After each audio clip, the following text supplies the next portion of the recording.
halkan aad u jeedaan waa inta u dhaxayso X control afgooye iyo haanta dheer. baabuurkan aad u jeedaan qarax ayaa saaran daqiiqado kadibna magaalada Muqdisho waxaad ka maqli doontaan dhawaqa qarax iswada qabsada magaalada oo dhan. ha cabsanin hana u malaynin goob la weeraray ama qarax qof lala eegtay. ciidanka laamaha ammaanka ayaa ku guuleystay baabuurkan inay qabtaan qaraxa saarna waxa loogu talagalay in dadka Soomaaliyeed lagu dhibaateeyo. kaawa ka sii gudbi doona goobtan u yaalay way suuragali weys in lagu qarxiyo waa la qaaday booliska ayaa qaaday dhawaan waa la sii qarxin doona. sawirka ninkan eeg markaadana ninkan waxa lagu magacaabaa Faisal Ibrahim Somo. waxa u maleynaysaa markii ugu horeysay madaxweynaha Soomaaliya hadalkiisa inuu dhaqan galayba oo ahaa askari isbaara qaadanaya cidii aragto waa lagu ciqaabi doonaa waana la soo qaban doonaa. muuqaalkiisa wuxuu ahaa mid kamid ah muuqaalada viral-ka noqday.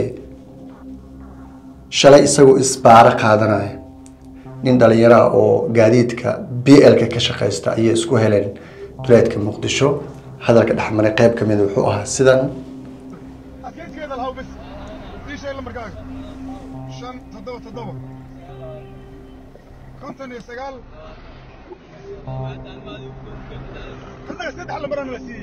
إذا عدا والله سعطان تلفون كذا سعطان أكيد كنترول يأفكوا عبر نحيا القفك العقود بالي أيقول لمدي هالي أيقول لمدي هالي ومدة ديبا وكد ونا ومدة ذي توقتها وأيوك كلمينا خاص حتى أوك كلمينا يا مين عليك أوك كلمينا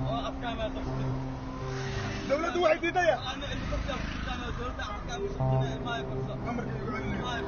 كمر كبير وعيله هذيك أنا هذا العيد كملها واقار وأنت يدي شاد عرر أنت يدي شاد عرر واقار حسوا يلي كرتاه ملي والله هذا اللي هنا اللي يقول أوتي اللي لا يستاجر ولا يا علق يقول هذا ولا يا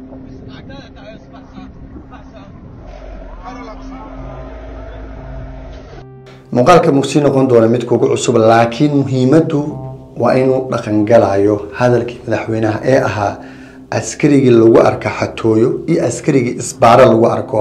waliba madaxweynaha Soomaaliya wuxuu aad muhiimada u siiyay shabeellada dhexe wadooyinkeeda marka laga baxo Muqdisho loo socdo dhanka Hirshabeelle.